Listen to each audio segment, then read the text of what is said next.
أهلا بيكم يا جماعة معايا في حلقة جديدة من برنامج نقطة التحول، والنهارده هنتكلم عن نوع جديد من أنواع الإدمان، ألا وهو إدمان الطعام اللي بيتشابه بالظبط مع إدمان المخدرات، لأن الاتنين بيشتغلوا على نفس الحاجة في المخ، ألا وهي النقلات العصبية المسؤولة عن مركز المكافأة في المخ، اللي هي بتفرز مادة الدوبامين اللي بتدينا شعور بالسعادة. وللأسف إدمان الطعام مؤخرا أصبح منتشر في المجتمع بتاعنا بشكل أو بآخر، ويمثل خطورة زي المخدرات بالضبط. وفي أنواع يعني شهيرة لإدمان الطعام، ألا وهي البطاطس المقلية، الفراخ، رقائق الشيبسي، الشوكولاتة، الكوفي، السكريات والدقيق متمثل مثلًا في السينابون، المواد الغازية بكل أنواعها زي البيبسي، زي مشروبات الطاقة. جميل جدًا اللي إحنا ممكن ناكل الحاجات دي، يعني أنا ممكن دلوقتي آكل قطعة شوكولاتة، لكن ما ينفعش آكل مثلًا 10 قطع شوكولاتة في اليوم أو 20 قطعة شوكولاتة في اليوم. ممكن أشرب علبة بيبسي في اليوم، لكن مثلًا أمّا تلاقي واحد بيشرب 30 إزازة بيبسي في اليوم ده مش شيء طبيعي. ممكن أشرب كوفي في اليوم، لكن ما ينفعش مثلًا أشرب 3، 4، 5 كوفي في اليوم. ممكن آكل قطعة سينابون زي دي، شوكولاتة وسكريات ودقيق، قطعة في اليوم، لكن ممكن تلاقي ناس بتاكل 3 و4 و5. علشان كده ده اللي بيسبب إدمان الطعام، لإنه بيدّي نفس شعور المخدرات. طب هنيجي دلوقتي نتكلم على إيه أعراض إدمان الطعام، لإن أعراض إدمان الطعام دي بتتمثّل دايمًا في سلوكيات الشخص، لإن ما ينفعش نعمل لها تحليل أو أشعة ونقول إن الراجل ده مدمن، لكن بيبان من السلوكيات بتاعته إذا كان مدمن للطعام والّا لأ. ومن الحاجات اللي هي بتساعدنا اللي إحنا نعرف إذا كان الشخص ده مدمن الحاجات الجميلة اللي قدّامي دي والّا لأ. أول حاجة معانا الشعور بالرغبة في تناول الطعام.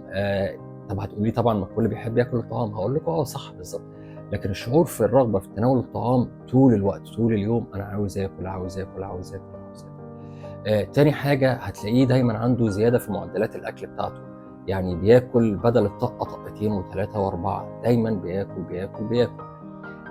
مثلًا هتلاقيه بيتضايق جدًا إذا فشل في الحصول على الأكل اللي هو بيحبه، يعني مثلًا واحد بيحب البيتزا جدًا، جدًا، جدًا، وراح يجيب بيتزا مثلًا لقى الدنيا زحمة، هتلاقيه عنده قلق وتوتر ويعني وشه تجهم. ليه؟ لإنه مش لاقي البيتزا اللي هو عاوز ياكلها. وفي برضه من ضمن الأعراض، إذا هو الشخص المدمن للطعام إذا فكر اللي هو مثلًا يقلل الطعام بتاعه، طبعًا هو ما بيقدرش، فبتلاقيه بدل ما بيقلل الطعام بقى ياكل بشراهة أكتر، يعني بدل ما كان في تقليل لأ بقى في زيادة في الأكل.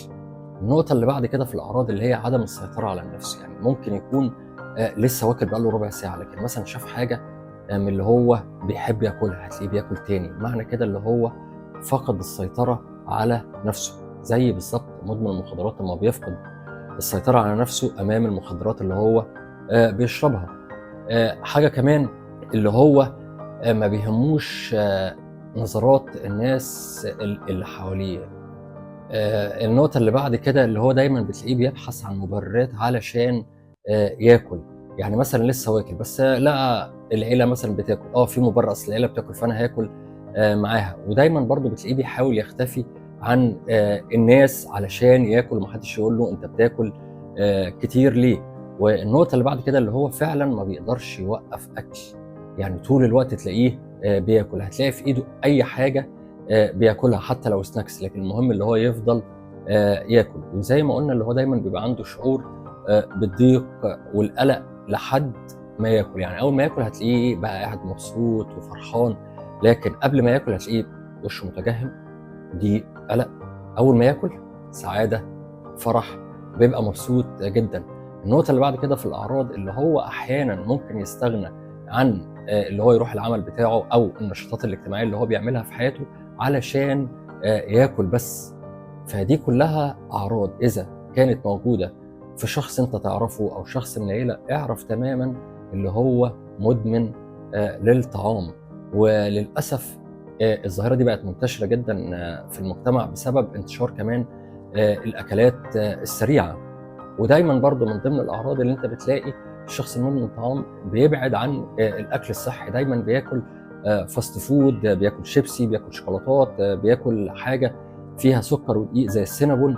يعني دايمًا بيبعد عن الأكل الhealthy، علشان كده بيُطلق عليه مدمن للطعام. دي الأعراض لو ظهرت في أي حد اعرف اللي هو مدمن طعام. إحنا كده اتكلمنا عن الأعراض، طب إيه يعني إيه الأضرار اللي بيسببها إدمان الطعام؟ أول حاجة معانا الإصابة بالبدانة أو السمنة، بتلاقي الشخص أصبح جسمه سمين ومتين وغير متناسق. تاني حاجة اللي هو بيصاب بارتفاع ضغط الدم، وبيبقى عنده دايما احتمالية الإصابة بالسكتة الدماغية نتيجة تناول الأكل الزيادة وانسداد الشرايين. النقطة اللي بعد كده اللي هو برضه بيبقى معرض للإصابة بمرض السكري. ودايما الشخص المدمن للطعام من ضمن الأضرار اللي هو بيبقى عنده مشاكل في التنفس أثناء النوم بسبب الأكل الكتير، ومعرض اللي هو يصاب بأمراض الكلى، وأيضا بيبقى معرض اللي هو يصاب بهشاشة العظام نتيجة شرب المياه الغازية بكثرة جدا جدا جدا. وبرضه بيكون معرض اللي هو يكون عنده التهاب في المفاصل بسبب زيادة الوزن وبسبب هشاشة العظام اللي هي بتصيبه نتيجة شرب المياه الغازية. ودايما من ضمن الأضرار اللي هو بتلاقي عنده عدم تناسق في الجسم، بمعنى ان انت ممكن تلاقي جزء سمين جدا وجزء مش مظبوط، او يعني ده تخين بشكل معين ومش ماشي مع جسمه. عشان كده بنقول اللي هو جسمه ما بيبقاش متناسق. ودايما من ضمن الاضرار اللي هو بيبقى عنده شعور اللي هو منبوذ من المجتمع اللي حواليه بسبب اللي هو شخص سمين وبسبب اللي هو شخص بياكل. وعنده ايضا مشاكل انعدام ثقه وعدم رضا. دي من اضرار ادمان الطعام، اللي الشخص بيصاب بعدم الثقه في نفسه، بيبقى عنده عدم رضا عن نفسه بسبب نظرات المجتمع حواليه وبسبب نظرته لنفسه، اللي هو شايف نفسه تخين او سمين او ما بيش قادر يبطل اكل. وده بيخليه يخش في حاله من الضيق والقلق والعزله، زيه زي مدمن المخدرات بالظبط. طب نيجي ازاي مدمن الطعام ده يتعالج، او ايه اللي بيحس بيه لو بدا يوقف الاكل؟ اولا بيمر بفتره اعراض انسحاب زيه زي مدمن المخدرات بالظبط. ممكن تلاقيه في اول اعراض الانسحاب لو وقف اكل اللي هو دايما متضايق قلقان، ممكن يفكر اللي هو ياكل تاني. دي من ضمن الاعراض الانسحابيه اللي بتمر عليه.